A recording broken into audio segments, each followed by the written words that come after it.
Buenos días, señores y señoras congresistas. Habiendo comprobado el quórum correspondiente y siendo 11:20 y estando presentes los señores senadores y señoras senadoras diputadas. Señoras diputadas, procedemos a la instalación de la Comisión Bicameral de Presupuesto. A continuación, por Secretaría General, se dará lectura a las resoluciones número 413 de la Honorable Cámara de Senadores y 4.495 de la Honorable Cámara de Diputados, por las cuales se designan a los miembros de la Comisión Bicameral de Presupuesto para el estudio del proyecto de ley de presupuesto general de la Nación en el ejercicio fiscal 2023, de conformidad a lo dispuesto por el artículo 216 de la Constitución Nacional. Resolución número 413 de la Cámara de Senadores, por la cual se designa a los señores senadores como miembros de la Comisión Bicameral para el estudio del presupuesto general de la Nación para el ejercicio fiscal 2023.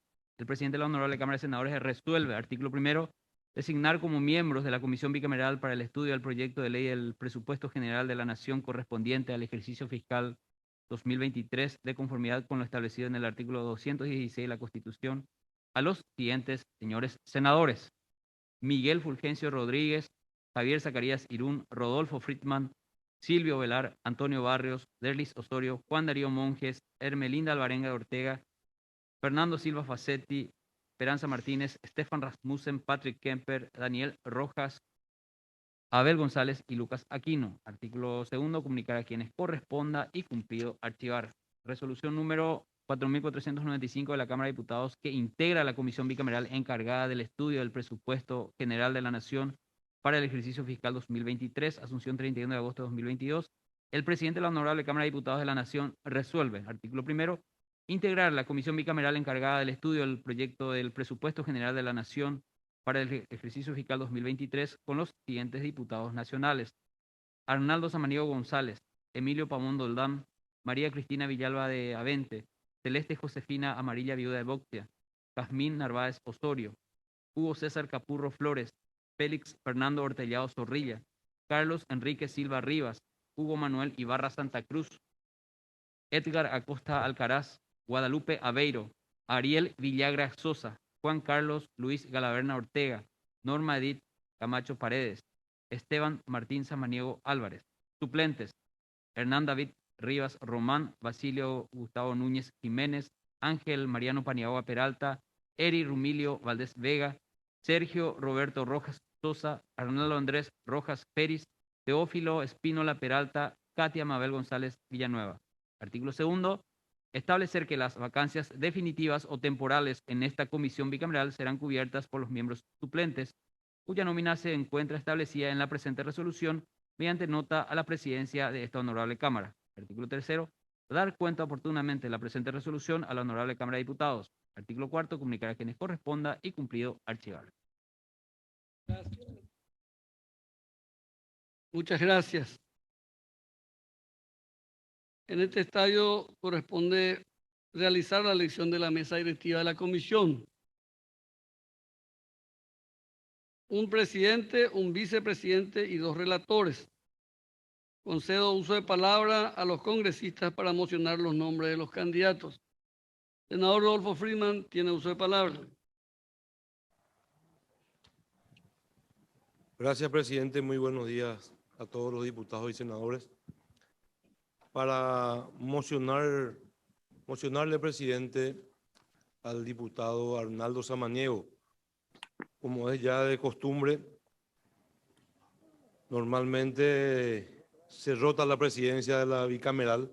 El año pasado estuvo como presidente un senador y este año le corresponde a la Cámara de Diputados. Y el diputado Arnaldo Samaniego, que ya presidió esta bicameral en años anteriores, hoy presidente de la Comisión de Hacienda de la Cámara de Diputados, estoy seguro de que va a realizar esa tarea en forma seria y responsable como siempre lo hizo. Entonces quiero mocionarle como presidente al diputado. Muchas gracias. Señor senador, diputado Emilio Pavón tiene uso de palabra. Sí, buen día, presidente, y a todos. Para secundar la propuesta del senador Freeman. Presidente, diputado Ibarra, por favor. Diputado, usted tiene uso de palabra. Muchas gracias, presidente. Nada más para secundar también la moción del senador Rodolfo Freeman para la presidencia del diputado Arnaldo Samaniego. Muchas gracias, presidente. Presidente, A usted, señor senador. diputado Sí, Narváez. diputado. Sí, Diputada Jazmín Narváez tiene uso de palabra. sencillamente a los efectos de secundar la moción de los colegas congresistas. Gracias. No hay oradores inscriptos. Senador. No, hay un diputado. No hay pedido de uso de palabra. Hay un único candidato. Pongo a consideración de la comisión bicameral, los integrantes de la comisión, la presidencia o la moción del senador Rodolfo Freeman, secundado por diputados. Los que estén de acuerdo, alzar la mano o acrílico verde, no sé cómo hacen en diputados. Nosotros estamos un poquito retrasados. Unanimidad de los presentes, queda electo el diputado Arnaldo Samaniego como presidente de la Comisión Bicameral de Presupuesto. Invito al presidente electo a ocupar la presidencia para proseguir con las deliberaciones, deseándole a esta comisión éxito en su labor.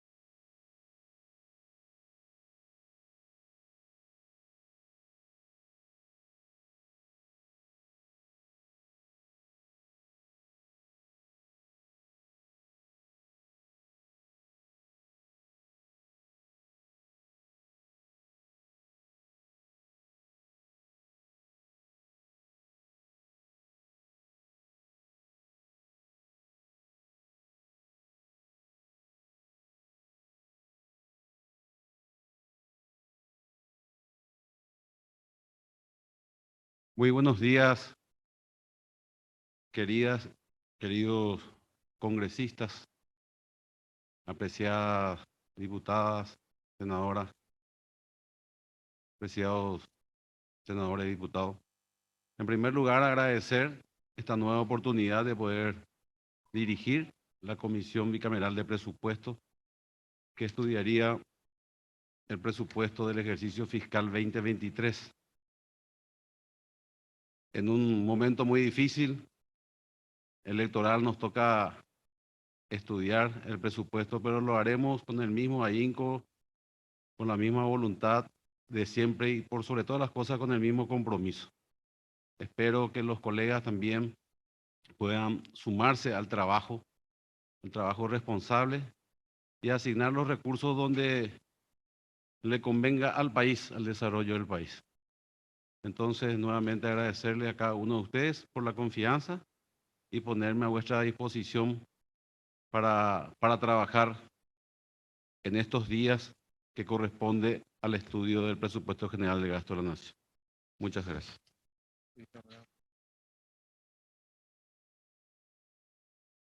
Segundo punto del orden del día. Elección de la mesa directiva de la comisión, un vicepresidente y 2 relatores. Tiene la palabra el senador Daniel Rojas.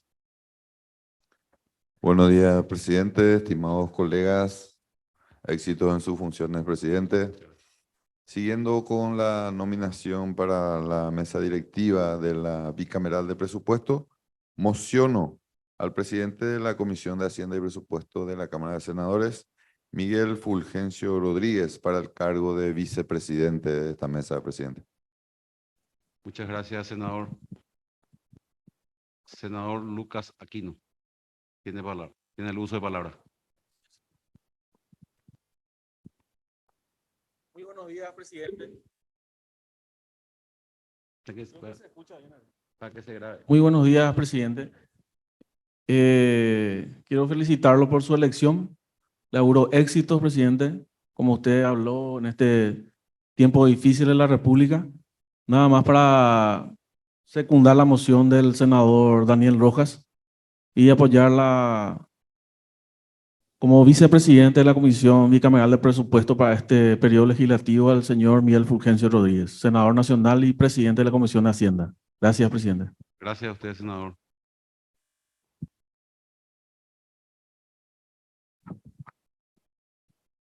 No habiendo... Muy bien, senadora. No habiendo otra moción, ponemos a consideración la moción hecha por el senador Rojas nominando al presidente de la Comisión de Hacienda del Senado, al senador Miguel Fulgencio Rodríguez, como vicepresidente de la Comisión Bicameral. A consideración, aprobado. Siguiente, dos relatores. Elección de dos relatores.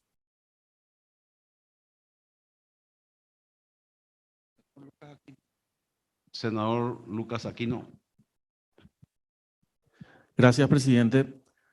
Propongo como relatora a la senadora Hermelinda González, Alvarenga, perdón, vicepresidenta segundo de la Cámara de Senadores, una vasta experiencia en la Comisión de Hacienda y también su dedicación a los temas presupuestarios. Gracias, presidente. Gracias a usted, senador. No habiendo otra moción, secundada la moción, queda así designada la relatora, la senadora Hermelinda. Tiene uso de palabra la diputada Norma Camacho. Mociono para el cargo de relator al diputado Emilio Pavón. Él es miembro de la Comisión de Presupuesto en todos estos años, donde se ha desempeñado con probidad y con una perseverancia y un cumplimiento siempre estricto en sus funciones, así que será una garantía para esta mesa. Gracias. Gracias a usted, diputada. La senadora Hermelinda. Sí, para apoyar la moción planteada por la diputada de que el diputado Emilio Pavón sea el relator también de la bicameral. Muy bien. Gracias, presidente. Gracias a usted, senadora. A consideración. Aprobado. Pasamos al tercer punto del orden del día, que es el estudio del reglamento interno de la comisión. El reglamento interno es un instrumento normativo que regula el funcionamiento interno de la comisión. Obra en poder de cada miembro la copia del texto del reglamento, que es la misma que venimos utilizando años tras años, por lo que vamos a poner a consideración de la plenaria para su aprobación. Quienes están de acuerdo con el texto, se servirán levantar la mano. A votación.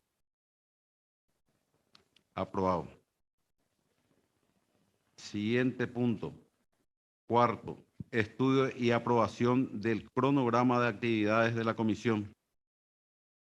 En el legajo del orden del día se pone a consideración una propuesta de calendario de trabajo, donde arrancamos en el día de la fecha y culminaríamos el 27 de septiembre la primera parte, que es el periodo de audiencias a las autoridades de los distintos organismos y entidades del Estado. Luego, dispondríamos de todo el mes de octubre para el estudio en particular de los proyectos de presupuestos de los distintos organismos y entidades del Estado y de las ONGs, así como la parte normativa del presupuesto y el clasificador presupuestario. Con esto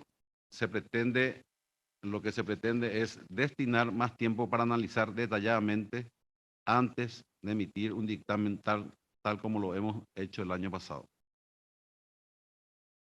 A consideración. Aprobado.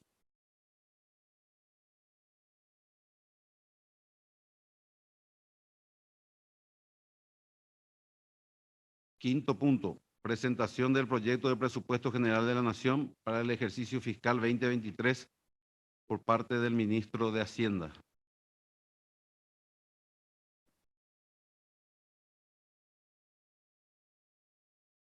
Bueno, vamos a aprovechar entonces para resaltar la propuesta que se presentó a los colegas.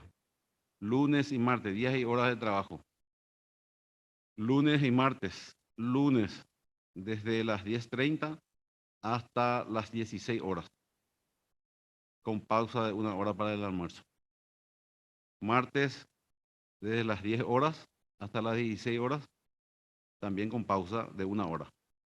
Los días miércoles y jueves no tendríamos reunión porque hay sesión en la Cámara de Diputados y en Senado, respectivamente. Y los días viernes dejamos libre en razón de los compromisos que tiene cada uno de los parlamentarios miembros de la comisión.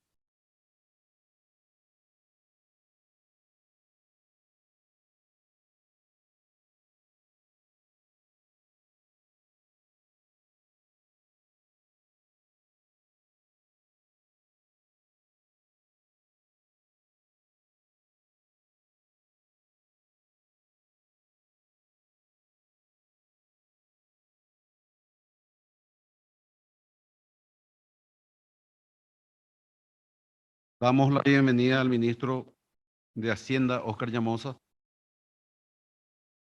quien tendrá a su cargo la presentación del anteproyecto de ley de presupuesto para el ejercicio fiscal 2023 por parte del Ejecutivo Nacional. Bienvenido, ministro. Muchas gracias, presidente. Antes que nada, quisiera saludar a las senadoras, diputadas, senadores y diputados que están presentes aquí en la sala, como así también aquellos que nos siguen de manera virtual.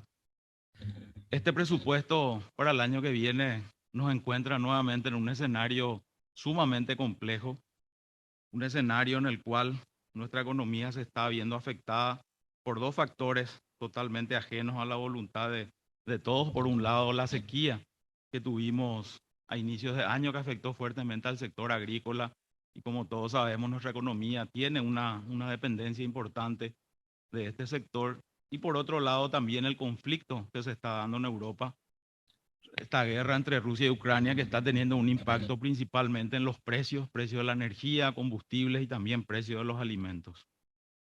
En ese contexto, si podemos mostrar la siguiente slide. La idea un poco hablar justamente de coyuntura económica, mirar algunos números del anteproyecto de presupuesto y los resultados también que esperamos dentro de este proyecto. En el siguiente, ahí básicamente este slide resume todos los impactos que ha tenido nuestra economía en los últimos años. Iniciamos el periodo de gobierno con una sequía que afectó en el año 2019, después obviamente el efecto del COVID, que aún se tiene rezagos de ese impacto.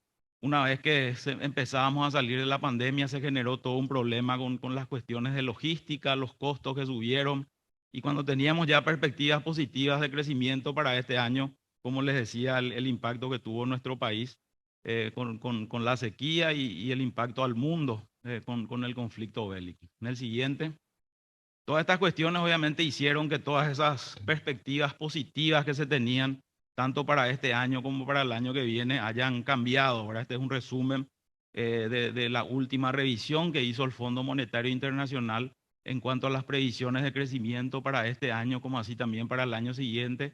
Y ahí se puede ver que todas las últimas revisiones han sido a la baja, ¿verdad? Principalmente si nos enfocamos en el gráfico de la derecha para el año 2023. Todas las regiones del mundo, incluido Latinoamérica, con perspectivas a la baja. En el siguiente, no obstante, nosotros somos optimistas, creemos que nuestra economía va a recuperar nuevamente ese ritmo de crecimiento que le caracterizó independientemente a estas coyunturas complejas que vimos en los últimos años. Estas previsiones asumen una recuperación del sector agrícola que vuelva nuevamente a niveles estimados y a su potencial. Y por otro lado también la continuidad de una dinámica positiva de los demás sectores, el sector industrial, el sector servicios. Entonces, en base a esas estimaciones es que nosotros prevemos para el año que viene un crecimiento en torno al 4,5%, obviamente dentro de este escenario incierto, ¿verdad? Como bien decía, nuestra economía es muy vulnerable al impacto climático, así que estos son números que asumen de que, como les decía, el sector agrícola se recupere y también obviamente no exista ninguna cuestión a nivel mundial que pueda generar impacto sobre nuestra coyuntura económica.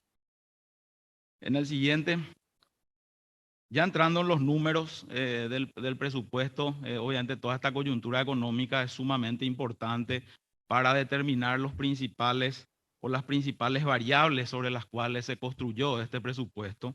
Y en ese sentido ahí podemos ver lo que ya veíamos en el gráfico anterior, estimamos un crecimiento del 4,5%, una inflación que ya esperemos que este segundo semestre vaya cediendo esas presiones inflacionarias.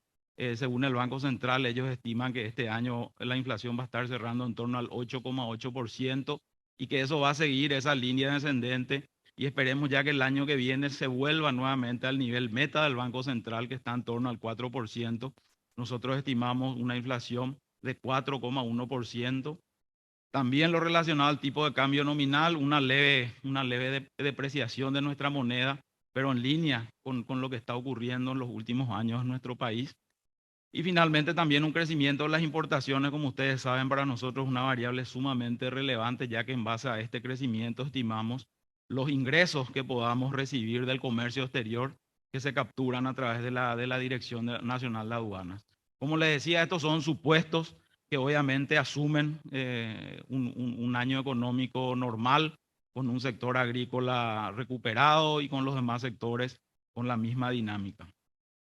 En el siguiente. En base a estas variables macroeconómicas, por un lado, nosotros estimamos un crecimiento de los ingresos tributarios en torno al 9%. Este porcentaje se calcula en base al escenario de cierre para este año, donde suponemos también un crecimiento por encima de lo que inicialmente teníamos previsto para el 2022, un crecimiento en torno al 12%.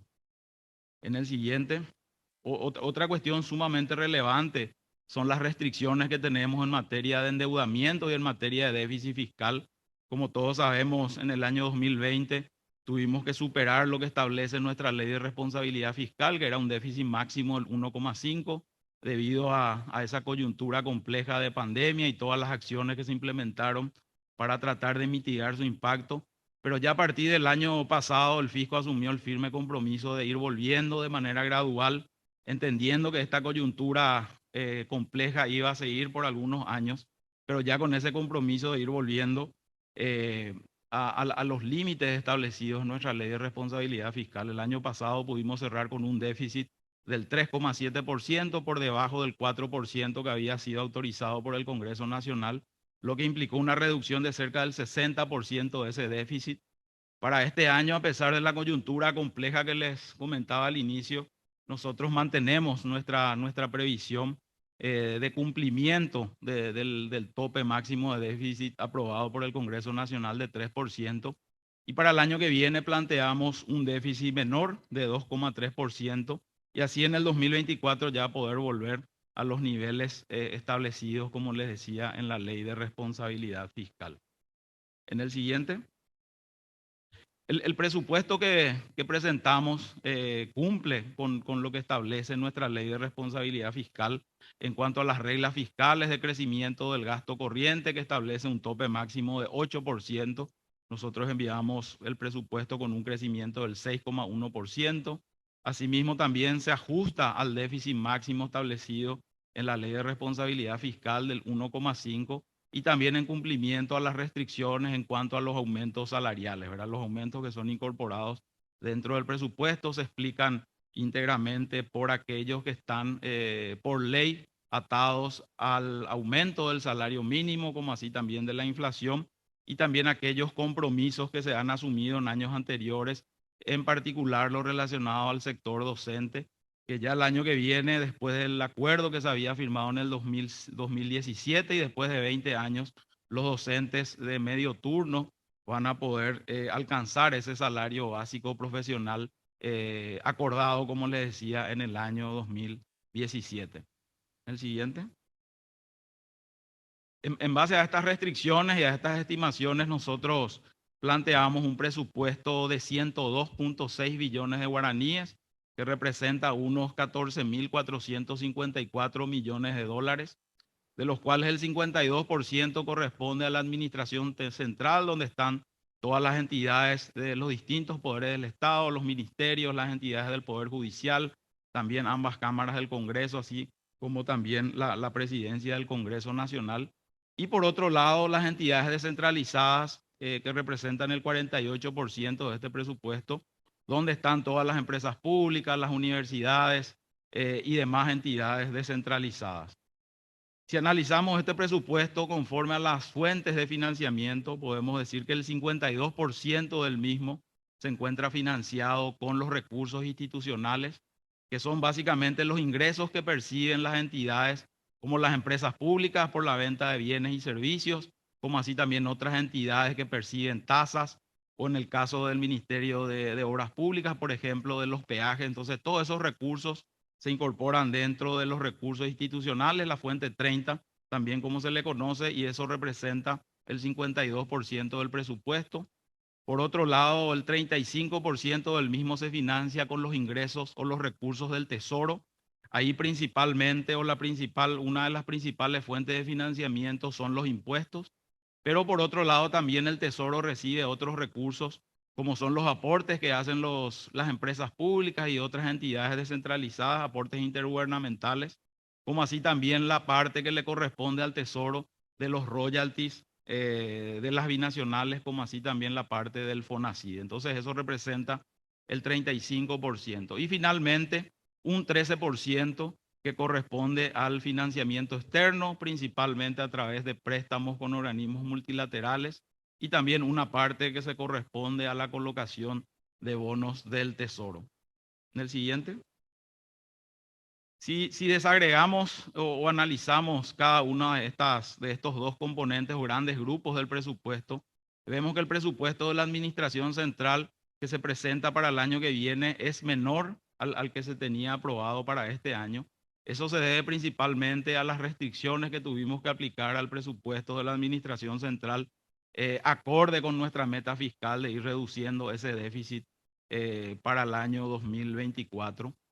Y sí vemos que ese crecimiento que se da en el presupuesto general en el siguiente slide se explica íntegramente por el crecimiento de las entidades descentralizadas, y ahí esto se explica básicamente por el mayor presupuesto que es asignado a algunas empresas públicas, como el caso de la ANDE, que dado el crecimiento vegetativo que se tiene cada año en el consumo de energía, obviamente la ANDE tiene que comprar más energía de la Itaipú o de Yacyretá, entonces eso requiere que se le asigne el presupuesto acorde a esa demanda estimada por la ANDE, como así también el tipo de cambio. Si bien hay una pequeña variación, eso tiene un impacto, entonces esos ajustes se hacen al presupuesto. Lo mismo también a Petropar, debido a esta dinámica de mayores precios que se vieron este año con relación al combustible, si bien nosotros estimamos para el año que viene también que en línea con la reducción de la inflación también estos precios vayan cayendo, pero igual tenemos que dotar del presupuesto necesario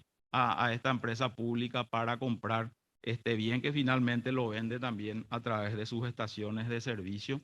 También otro grupo que tiene un crecimiento relativamente importante son las entidades financieras públicas, en particular el BNF, como así también la Agencia Financiera de Desarrollo, de manera que puedan contar con los recursos necesarios para seguir otorgando financiamiento a sectores productivos y otros productos que son desarrollados por estas entidades financieras públicas. En el siguiente. Si vemos de otra manera el presupuesto, ahí miramos la clasificación funcional, ahí podemos decir que la parte principal del presupuesto va a los programas sociales. El gasto social es un componente sumamente importante del presupuesto, se destina cerca del 42,6% del total del presupuesto. También un componente importante son los servicios económicos, que justamente van en línea con lo que mencionaba, recursos que son previstos en las entidades financieras públicas para cumplir con su función misional. Y ya en una menor proporción tenemos los gastos relacionados al servicio de la deuda, como así también lo relacionado a la administración gubernamental y otras cuestiones que son afines al gobierno, si miramos esta clasificación. En el siguiente. También mirando por objeto del gasto, vemos que el 30%, cerca del 30%, el 29% del presupuesto se destina a servicios personales.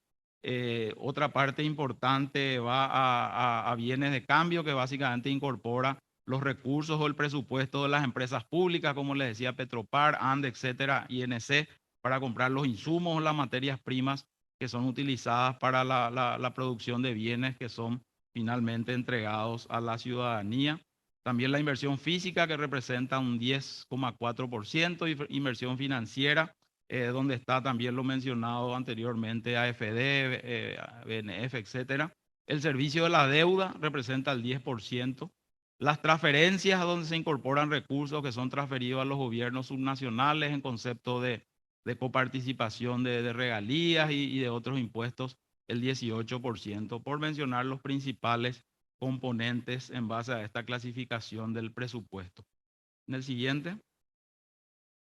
Mirando ya la estrategia de financiamiento para el año que viene, se continúa dando un mayor peso al financiamiento de los multilaterales en un escenario donde las tasas en los mercados internacionales han subido de manera importante este año y la expectativa es que eso se mantenga para el año que viene. Entonces, sigue habiendo una participación importante del financiamiento de los organismos multilaterales para el presupuesto, para ese 13% que les comentaba, que se financia a través del endeudamiento. Entonces, el 70% se corresponde a organismos multilaterales y el 30% a bonos soberanos, y ahí tenemos la asignación que se hace también de los bonos soberanos.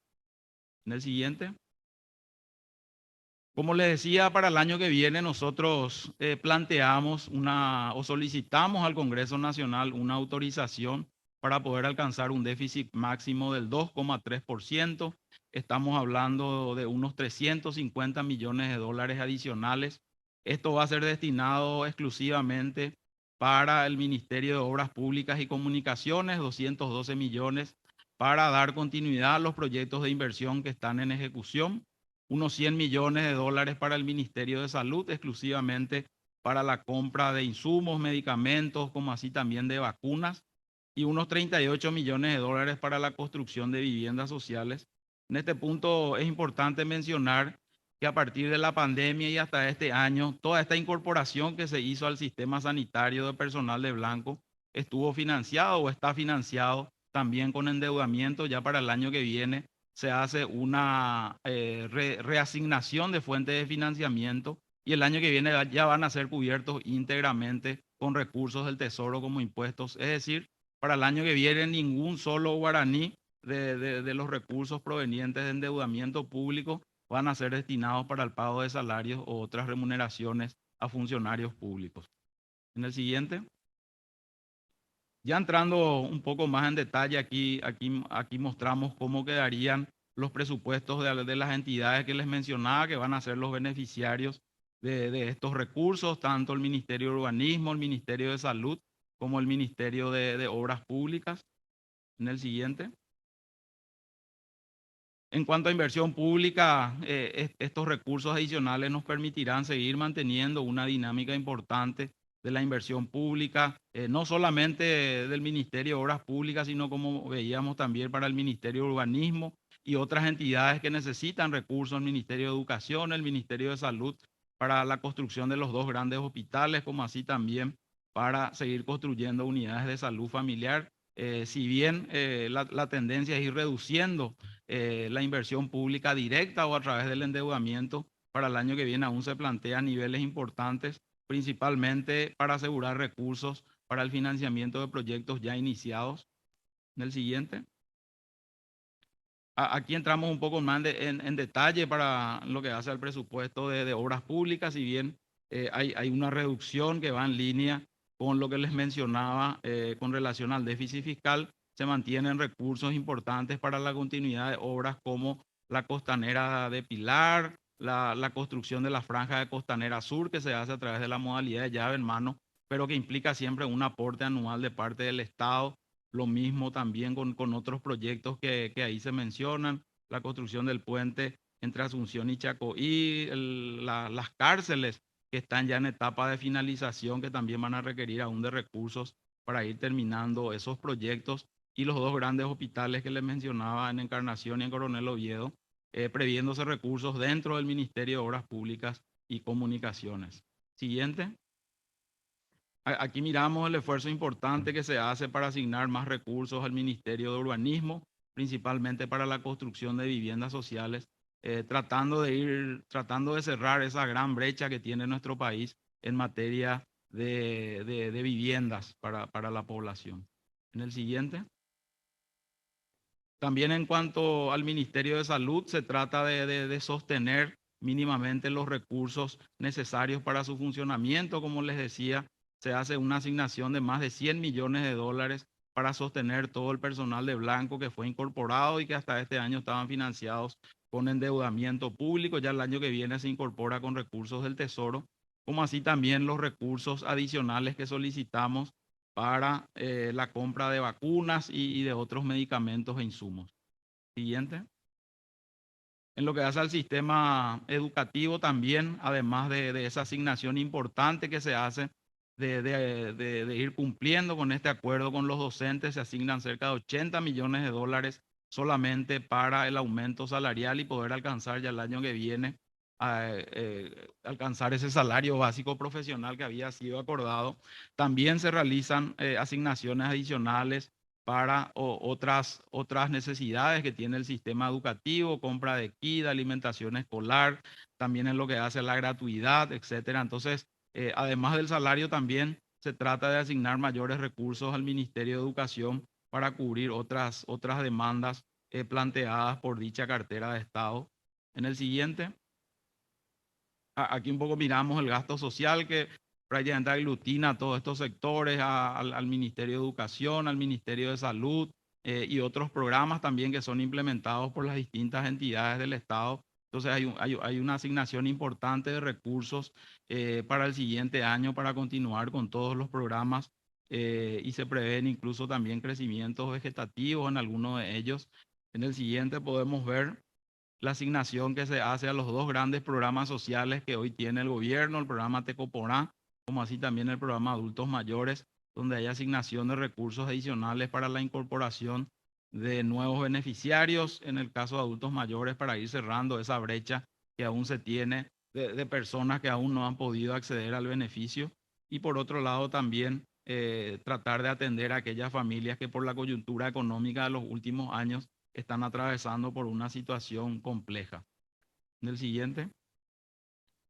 Ya tratando de mirar el presupuesto en base a algunos resultados, en el siguiente slide podemos ver lo que se busca desde la parte de la clasificación económica, ¿verdad? Si vemos la clasificación en gastos corrientes de capital y financiamiento, vemos que una parte importante se asigna obviamente a gasto corriente, entendiendo que esto permite el funcionamiento de muchas de las entidades, como el caso de los ministerios de salud, de educación, las fuerzas públicas, que tienen un alto componente de remuneraciones salariales, lo cual corresponde a gastos corrientes, pero también se sigue haciendo una asignación importante a gastos de capital. Por otro lado, ahí se refleja la asignación en base a la orientación del gasto, donde más del 66% se destina al cumplimiento misional y las funciones sustantivas de las entidades y un 15% se destina para el funcionamiento de todas las entidades. En el siguiente. Entrando en detalle en lo que hace al Ministerio de Educación, ahí vemos los recursos que son asignados para las distintas herramientas que dispone el Ministerio de Educación para tratar de mejorar la calidad de educación, como así también mejorar la retención de estudiantes dentro del sistema, entrega de kits escolares, continuar con las evaluaciones que se hacen a los docentes. Se incorporan también 100 psicólogos más para el año que viene, atendiendo toda esta demanda que surgió a partir de la pandemia. Por otro lado, lo que mencionaba también en cuanto al salario básico profesional, la entrega de becas a estudiantes, los espacios educativos que se vinieron inaugurando también en los últimos años, esto en coordinación con el Ministerio de la Niñez, y finalmente también lo que hace a la entrega de alimentación escolar, que es una responsabilidad o está bajo la responsabilidad del Ministerio de Educación, lo que hace a las escuelas de la capital. En el siguiente. Y ya sumando todas las asignaciones que se hacen para uno de los programas también más importantes, que es el de almuerzo y merienda escolar, aquí sumamos los recursos tanto del Ministerio de Educación como así también lo que se asigna de parte de, se asigna a las gobernaciones y municipalidades que también tienen la obligación de cumplir con estos programas. En el siguiente. Mirando también al Ministerio de Salud, como les decía, se plantea un presupuesto de cerca de 8 billones de guaraníes, en caso obviamente que el Congreso autorice ese déficit máximo del 2,3%, que ahí se plantea la distribución de los recursos para el Ministerio de Educación a través de sus principales programas y sus principales funciones, toda la parte de personal de blanco, como así también al mantenimiento de los equipos que se han adquirido en los últimos años y finalmente también la provisión de medicamentos, vacunas, etcétera. Siguiente. También en cuanto a la inversión, aquí se plantean los principales proyectos que están incorporados dentro del presupuesto general de la Nación para el año que viene. Como les decía, básicamente es asegurar recursos para la continuidad de todos estos proyectos que se citan aquí de manera resumida, los principales y que esto se avance en la ejecución de estas obras tan importantes que se vienen llevando adelante en todo el territorio nacional. En el siguiente.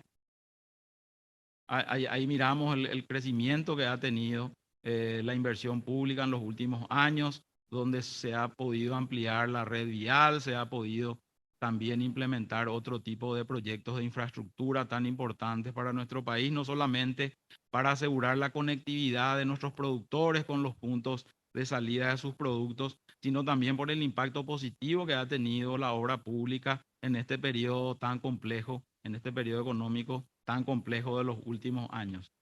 Siguiente.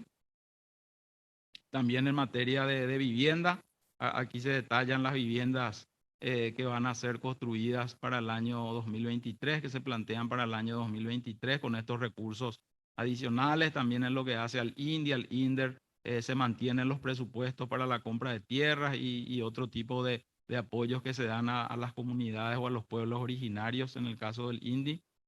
En el siguiente.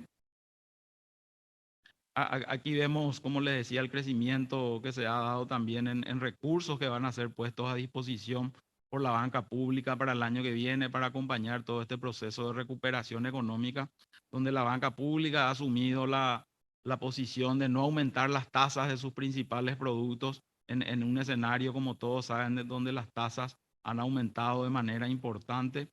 En el siguiente.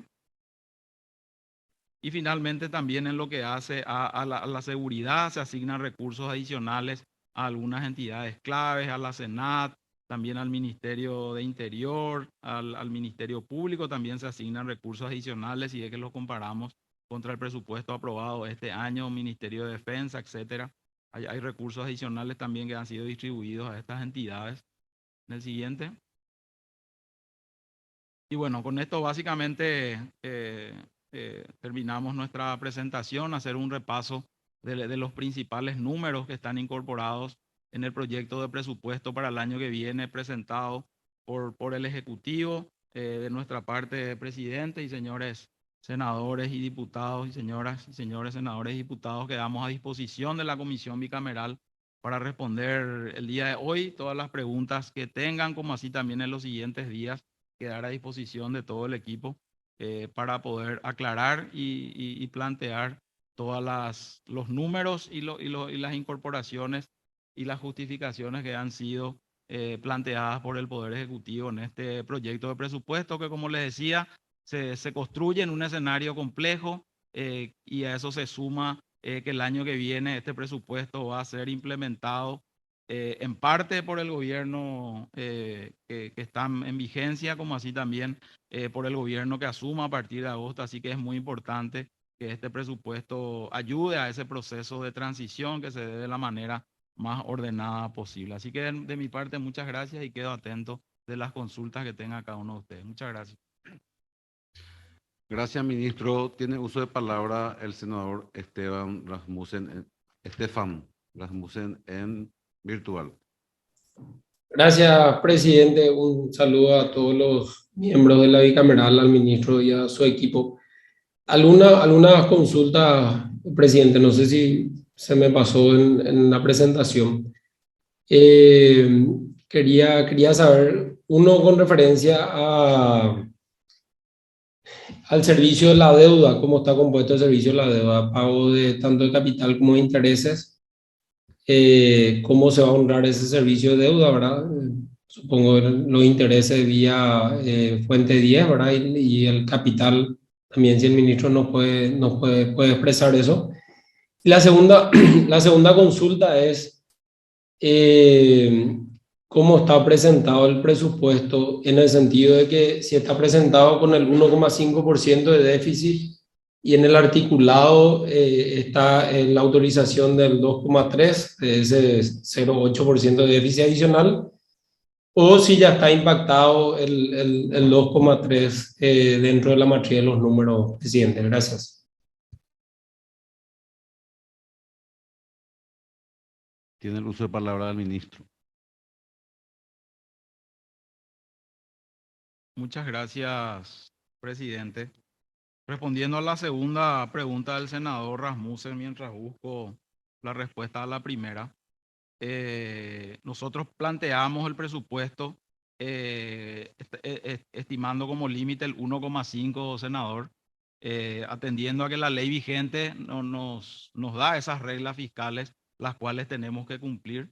Entonces, el presupuesto que se plantea o que fue entregado por el Ejecutivo se ajusta al 1,5 y en el articulado solicitamos la autorización especial del Congreso para que el año que viene podamos alcanzar el 2,3%, esos 0,8% adicional.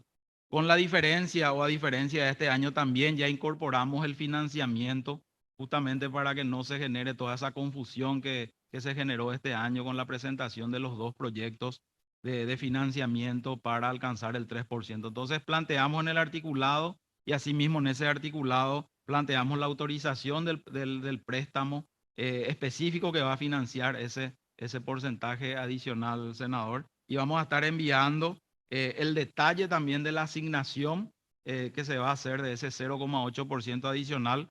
Ya lo adelantaba en la presentación, que eso va a ser destinado exclusivamente a 3 entidades: al Ministerio de Salud, al Ministerio de Obras Públicas y al Ministerio de Vivienda y Urbanismo. Con relación a la parte del financiamiento, efectivamente, para el pago de intereses, los recursos que son destinados para el mismo se corresponden exclusivamente con recursos del Tesoro.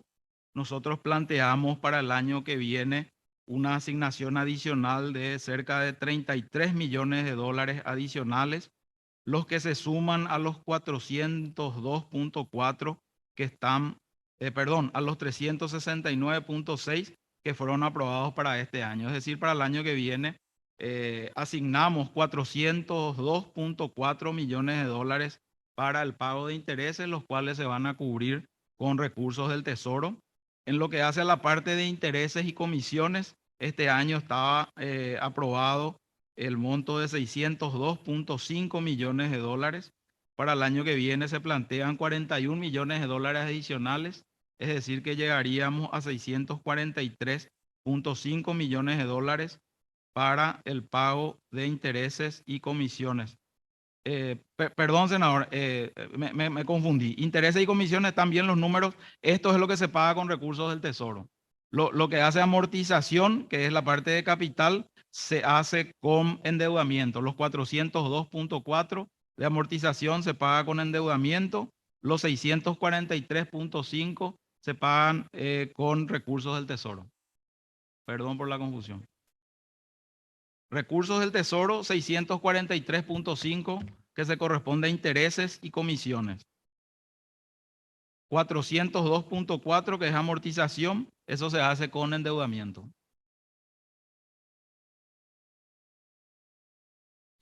Gracias, ministro. Tiene usted palabra el diputado Emilio Pavón.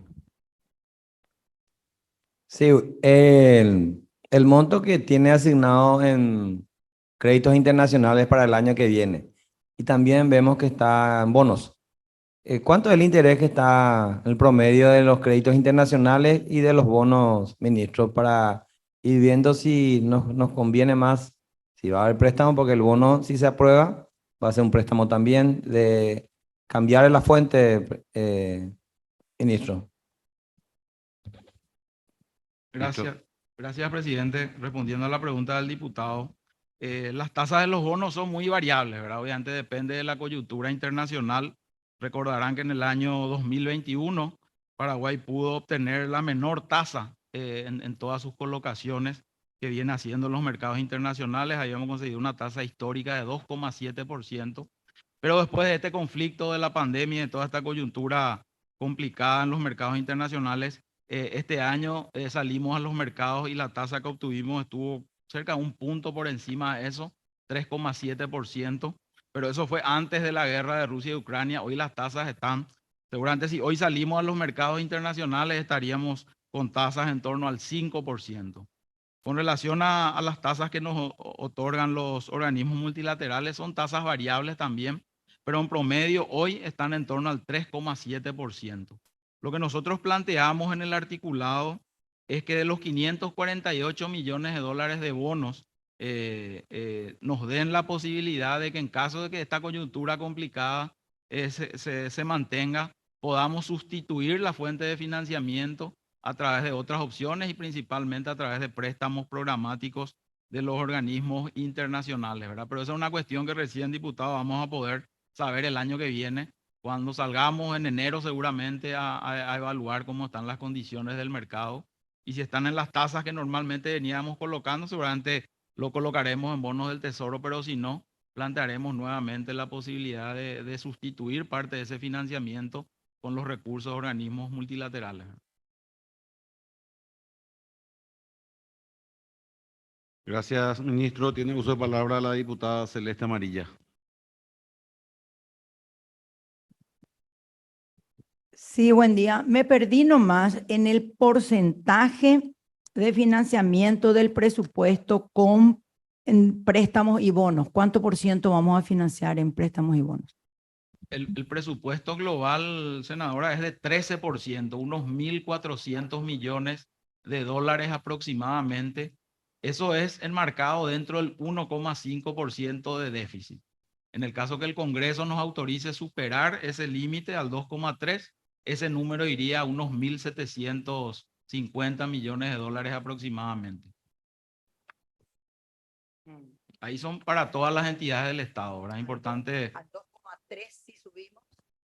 Se va a 1.750 más o menos. Importante reiterar que esos números incorporan también la colocación de bonos de la AFD, por ejemplo, o el financiamiento que toma el BNF, que está tomando también préstamos multilaterales. Ese monto es global para todas las entidades del Estado, incluyendo la Administración Central. Gracias, ministro. Tiene la palabra la diputada Norma Camacho.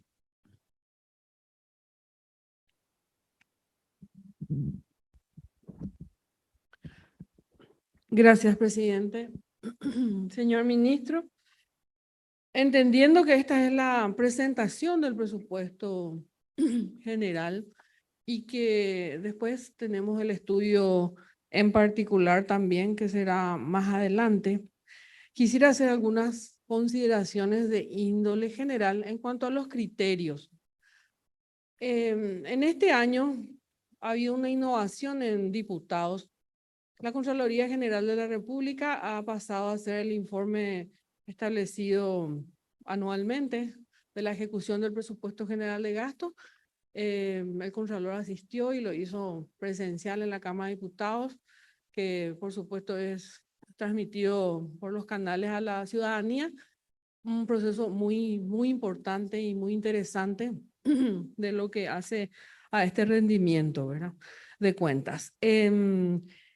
Sobre todo, quería preguntarle eso, una pregunta, si Hacienda, por supuesto, tuvo en cuenta ese informe de Contraloría sobre los distintos estudios que hubieron de las distintas ejecuciones. El Contralor habló de muchas irregularidades, de muchos problemas, y si se tuvo en cuenta cuando se elaboró, por supuesto, el presupuesto general de gasto de la Nación.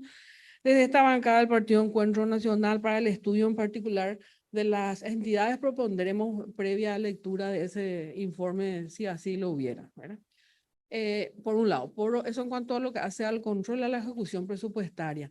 En cuanto a los créditos, muy importantes, desde la Comisión de Presupuesto de Hacienda hemos apoyado los créditos, por ejemplo, para el Banco Nacional de Fomento y la AFD, en el entendimiento de la necesidad de inversión para movilizar también la economía, sobre todo en el tema de las MIPYMES. Y recordarle la necesidad de hacer un énfasis en que esos créditos lleguen efectivamente a la ciudadanía. Hemos tenido algunos inconvenientes. Yo recuerdo que habíamos aprobado unos 20 millones de dólares en tiempos de pandemia. Un año después, el informe era que se habían otorgado 400.000 dólares y solamente eran a 20 MIPYMES, ¿verdad? Por supuesto que esto es por la debilidad institucional de esas unidades administrativas, ¿verdad? Pero eso habría que fortalecer para que llegue efectivamente y se cumpla lo que establece, en este caso, el Poder Legislativo, ¿verdad? Muy importante su participación sería, señor ministro. Por otro lado, también me preocupa lo que hace al componente social en las inversiones.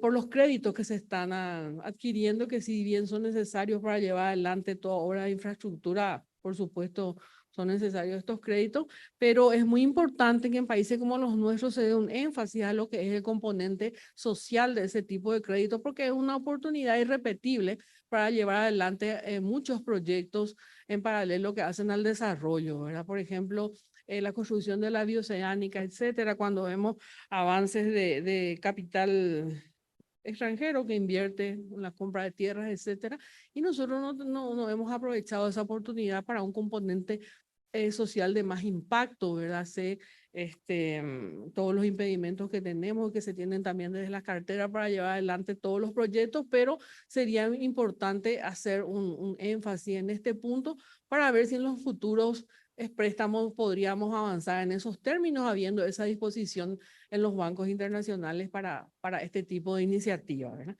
Y en cuanto a los ingresos, quería también saber, por supuesto que nuestro déficit en cuanto a la formalización de la economía tiene un impacto muy fuerte en cuanto a los ingresos que es necesario para solventar todo este presupuesto, este presupuesto. Y quería saber si llevando adelante proyectos de esta formalización, usted tiene un cálculo del impacto que tiene esto sobre los ingresos actuales para financiar este presupuesto. Gracias. Gracias, diputada. Ministro, por favor. Gracias, presidente. Con relación al primer punto del informe de la Contraloría, siempre es importante mencionar el proceso presupuestario, ¿verdad? El presupuesto para el año siguiente arranca ya en el mes de abril de cada año con los lineamientos, donde en este caso o en este año particular se tratan de mantener todas aquellas disposiciones relacionadas a los mecanismos de racionalización del gasto que se habían implementado en pandemia. Después de eso, las entidades tienen 2 meses para elaborar sus anteproyectos. En el mes de julio viene al Ministerio de Hacienda y ahí nosotros ya nos encargamos, uno, de verificar el cumplimiento de estos lineamientos y segundo, ya de ir consolidando los presupuestos institucionales y finalmente tratando de asignar estos recursos adicionales que estimamos contar en el año siguiente en las prioridades que les mencionaba, que en este caso particular fueron destinadas a salud, a educación, a obras, a viviendas sociales y a otros sectores también relacionados a la seguridad. En concreto no tuvimos en cuenta, senadora, diputada, nosotros sí hemos implementado ya el presupuesto por resultados, donde tratamos de ver algunos indicadores relacionados no solamente a la ejecución financiera, sino principalmente al cumplimiento de los objetivos, ¿verdad? Entonces, de a poco y de manera gradual nosotros estamos incorporando también esos indicadores en el análisis y finalmente también en la asignación del presupuesto. Con relación al financiamiento, a los créditos, como les decía, se ha hecho un gran esfuerzo y se han mantenido las tasas de los principales productos otorgados por estas instituciones financieras públicas. en el caso particular que mencionaba de estos fondos que fueron asignados al Banco Nacional de Fomento para entregar recursos principalmente direccionados a las pequeñas empresas. Efectivamente, la dinámica que ha tenido esto no es lo esperado por diversos motivos. Uno de ellos son las restricciones que la propia ley establecía, ¿verdad? Recordará, diputada, que esto fue aprobado el año pasado, donde se buscaba dar un mayor énfasis a todas aquellas actividades que habían sido afectadas por la pandemia, todo el sector de eventos, turismo, gastronomía, etcétera. Y en base a esas restricciones de los 20 millones de dólares se han asignado 5 millones de dólares a la fecha.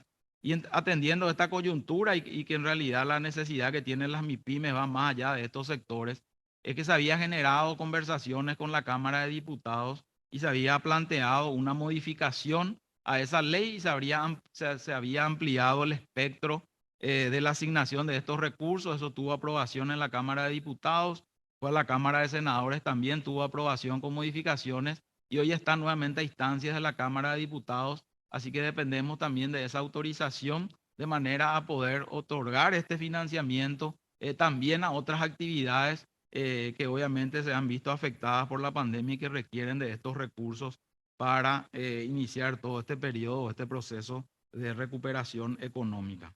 Con relación al componente social de las inversiones, efectivamente, diputado, usted tiene razón, en los proyectos puntuales se debiera incorporar mayores componentes sobre estos puntos, pero también en general se ha buscado una mayor diversificación de recursos. Es por eso que para este año se han planteado recursos que van al sistema de agua y saneamiento, que son tan importantes y tan necesarios en nuestro país. Hay dos proyectos que están a consideración de la Cámara de Senadores que apuntan a mejorar todo el sistema de tratamiento de agua y afluentes en la ciudad de Asunción y por otro lado también a fortalecer todo el sistema de provisión de agua, como así también al sistema de saneamiento de Presidente Franco y y Ciudad del Este, ¿verdad? Entonces, se ha estado trabajando, diputada, en tratar de diversificar también las asignaciones de los proyectos de inversión. Mencionaba también los dos grandes hospitales que están incorporados ya en el proyecto de presupuesto del año que viene, también para dar continuidad a esos proyectos y otras iniciativas que vienen llevando adelante las distintas entidades en materia de inversión pública. Con relación a los ingresos, ese 9% de crecimiento que nosotros estimamos para el año que viene en los ingresos tributarios incorpora también mejoras administrativas en lo que hace al trabajo que hace o que realiza tanto la Subsecretaría de Estado de Tributación para la recaudación de los impuestos internos, como así también la Dirección de Aduanas para la recaudación de impuestos provenientes del comercio exterior. En lo que hace a la SED, como ustedes saben, se viene trabajando en la implementación de tecnología para mejorar los controles. Se han incorporado herramientas como la inteligencia artificial y otro tipo de herramientas que van a ayudar a mejorar los controles y obviamente a detectar también aquellos casos de evasión. Y por otro lado también la factura electrónica, ¿verdad? Cada año se viene ampliando el espectro o el alcance de la factura electrónica, así que nosotros creemos, diputada, que ese es el camino, ¿verdad? Que la información obviamente va a ayudar a mejorar los controles y a partir de ahí disminuir también la evasión que aún existe y que según algunos análisis y ejercicios teóricos que se hacen en el caso del IVA, por ejemplo, la evasión está en torno al 30%, ¿verdad? Entonces, esperemos que con todas estas herramientas que se vienen implementando ayude a mejorar ese proceso y finalmente se refleje también en una mejora en los ingresos que son percibidos por el fisco.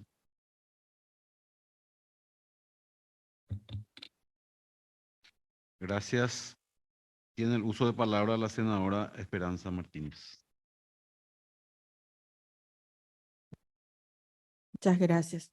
Buenos días, presidente, ministro, a los colegas, a las colegas senadoras y diputados y a su equipo. Yo quería consultarle puntualmente porque seguramente vamos a trabajar en detalles. Este tema de la deuda, cuando hablamos de la deuda, pareciera que estamos hablando de las cifras de préstamos. Pero ¿qué pasa con la deuda flotante, por ejemplo, de salud? No sé en este momento cómo está la deuda en medicamentos e insumos del IPS, del Ministerio de Salud.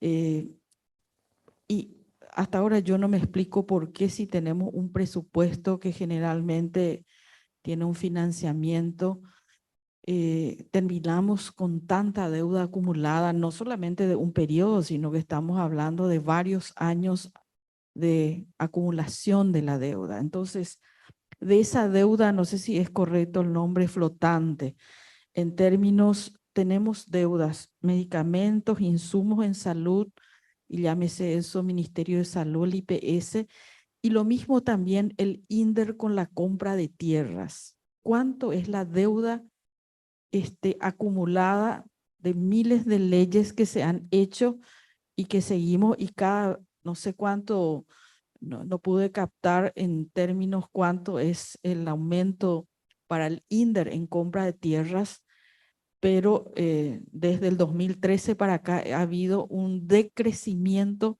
sistemático en lo que hace a la compra de tierra. Entonces pregunto si eso continúa así, etcétera. ¿Y cómo podemos estimar esa deuda que no es la de los préstamos, sino la deuda de las instituciones, sobre todo los ministerios, lo mismo el Ministerio de Obras Públicas, que debe tener también un monto importante? ¿Cómo estimamos eso, si eso está ahí en estos números y cómo lo entendemos? Y la otra pregunta, ya que estamos hablando de presupuestos por resultados, yo tengo mucha expectativa con el tema del cambio de la ley de contrataciones. Se hablaba de que, no sé, tenemos casi teníamos una pérdida de cerca de 1,5% del PIB, no recuerdo la cifra, ministro, porque comprábamos mal, porque se aprobó la ley. ¿Hay alguna expectativa? ¿Podemos tener algún resultado medible en este monitoreo de ejecución por resultados que nos permita ver que la ley salió y que la ley está haciendo cambio, o tenemos una nueva ley, así como la ley de reforma fiscal, que finalmente tenemos la ley, pero los ingresos fiscales se mantienen casi imperceptibles en términos del porcentaje del PIB, ¿verdad? Hicimos toda una reforma para aumentar el 0,37, no sé cuánto es en este momento, ¿verdad? Pero si tenemos, o no sé si todavía no es tiempo de poder medir eso, ¿verdad? Pero si habría una manera de hacer un monitoreo, porque creo que en este tiempo electoral el tema de las compras públicas tiene una prioridad extraordinaria. Es el tiempo donde las compras tienen otro fin, no solamente el de abastecer a los ministerios, a las empresas públicas, sino financia también las elecciones internas y posteriormente las nacionales. Entonces, presidente y estimado ministro, ese es un tema de prioridad en este presupuesto y en la ejecución de este año fiscal vigente, ¿verdad? Esa pregunta es nada más. Gracias.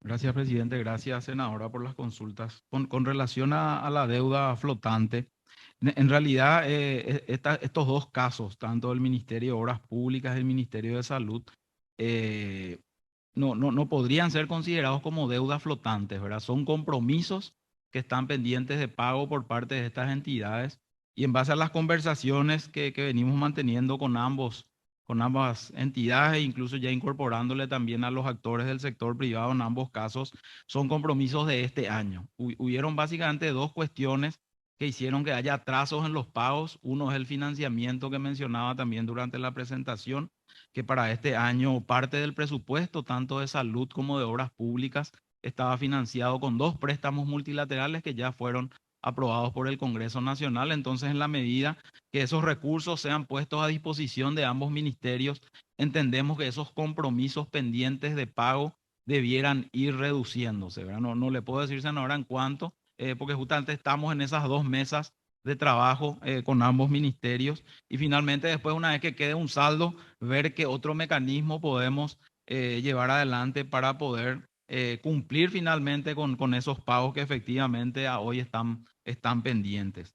En el caso de INDER, senadora, no tengo a vista los números, pero sí lo que hicimos fue con el INDER, el INDI y otras entidades, tratar de sostener el presupuesto, ya no aplicar reducciones en el presupuesto del año que viene. Finalmente, nosotros lo que hacemos es establecer topes a los presupuestos y las entidades lo que hacen es asignar esos topes a sus prioridades. Entonces, podemos ver después, senadora, cuánto el INDER destinó finalmente a la compra de tierras o a otros conceptos. Pero efectivamente hay una brecha muy grande, ¿verdad? Entiendo que el INDER maneja números que están muy por encima de lo que podamos nosotros incorporar dentro de los presupuestos para cumplir con esos casos que efectivamente, como usted dice, incluso ya hay leyes de expropiación y que ya hay un cumplimiento efectivo, digamos, de eso, ¿verdad? Así que es un tema realmente que tendríamos que ir viendo también, senadora, cómo ir cumpliendo, ¿verdad? Son montos muy grandes que dado nuestro sistema tributario actual y las posibilidades de endeudamiento obviamente superan ampliamente, ¿verdad? Con relación a la ley de compras, una aclaración, senadora, aún no es ley, está en la Cámara de Diputados.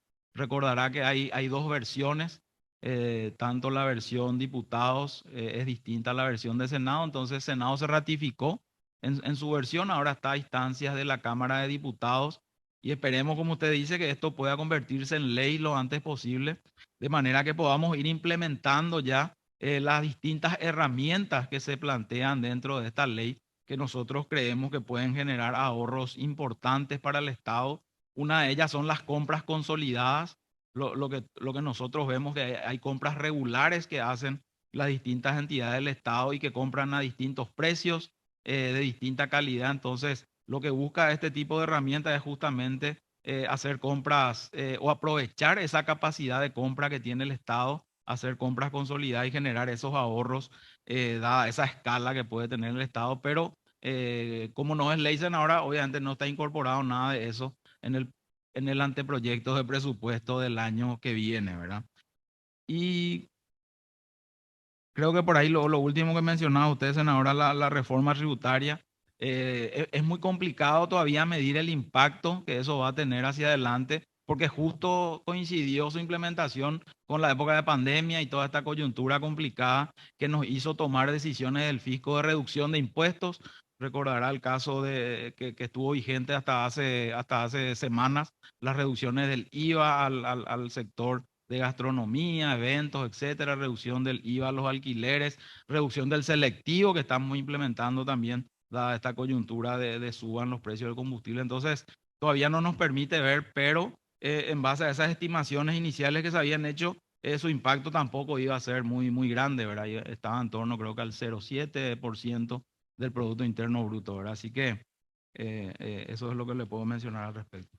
Gracias. Sí, tiene uso de palabra el senador Silvio Velar.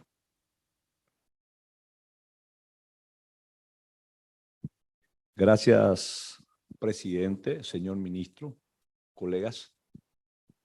Me alegra mucho que dentro de la presentación del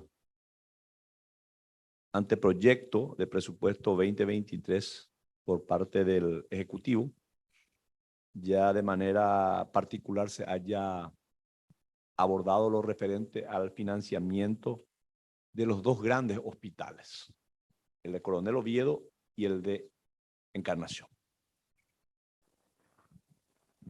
¿Por qué esto para nosotros es determinante? Porque gracias a una reingeniería interna, no recuerdo si usted ya era ministro, cuando en el año 2021 el Ministerio de Salud tuvo sus inconvenientes financieros, administrativos. Se hizo un acuerdo donde la entidad rectora pase a ser el MOPC. Hasta que se llamó a licitación y hoy está caminando bastante bien las obras civiles, pero también con atrasos en el pago de certificados, la parte de obras civiles. Porque también la parte de equipamientos, que va a ser de un equipamiento de última generación, ya implica el aporte técnico o las sugerencias técnicas del Ministerio de Salud Pública y Bienestar Social. Mi pregunta es, ¿ya está totalmente contemplado el pago o el financiamiento de las obras civiles que hoy están avanzando y en tiempo y en forma? El financiamiento de los equipamientos es lo que se contempla para el 2023 o también el saldo de las obras civiles, y si el presupuesto figura en salud pública o directamente obras públicas. Y la fuente de financiamiento, porque tengo entendido que no son recursos ordinarios del Tesoro, creo que son deudas o bonos. Entonces, mi interés en este caso, por tratarse de una obra emblemática, es que la fuente de financiamiento sea una fuente segura y que mañana no tengamos inconvenientes a la hora de esas transferencias para que esto se pueda concluir en tiempo y en forma, que sería el año 2023. Gracias, ministro y presidente.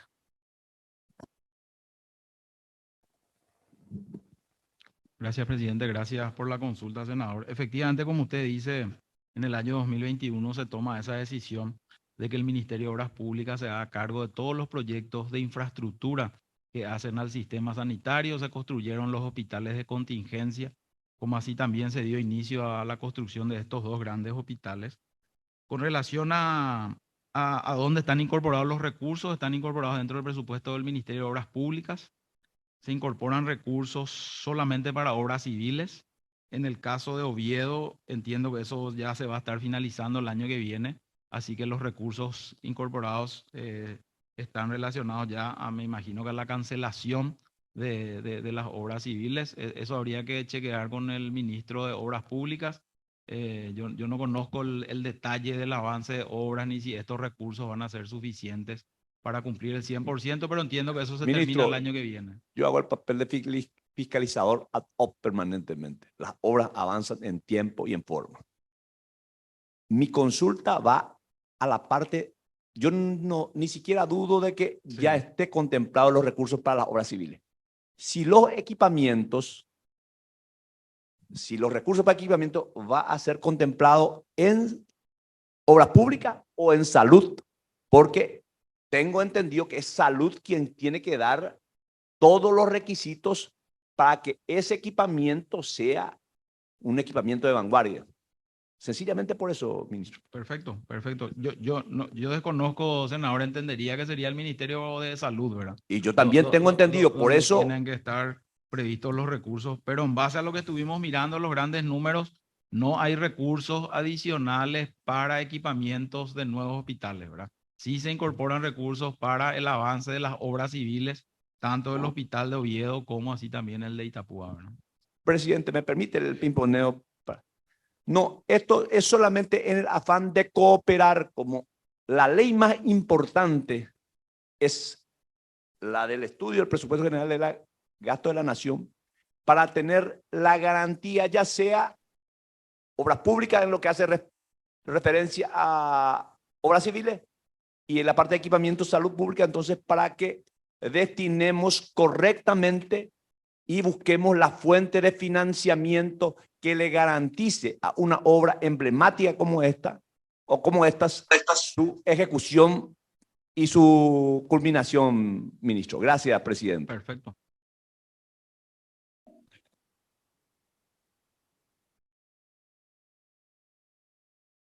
Sí. Último, entonces, el senador Antonio Barrios, en virtual. Gracias, presidente. Nada más que para corroborar lo que acaba de señalar el senador Beto Vela. Las obras civiles fueron fondos COVID que fueron transferidos al Ministerio de Obras Públicas para que se haga cargo de la obra civil. La parte de equipamiento ya queda a cargo del Ministerio de Salud. Es exactamente así. Así se había conversado en aquella época y nosotros creemos que no hubo ningún cambio al respecto. Nada más. Gracias. Gracias por la aclaración, senador Barrios. No habiendo otra consulta, agradecemos al ministro, a su equipo técnico por su presencia y nosotros volvemos a las 14 horas. Gracias. Gracias, presidente. Reiterar que nos ponemos a disposición de la comisión y de sus miembros para profundizar cada una de las dudas que se plantearon hoy o cualquier otra cuestión que requiera alguna explicación de parte nuestra. Muchas gracias. 14 horas con el ministro del Interior. Gracias.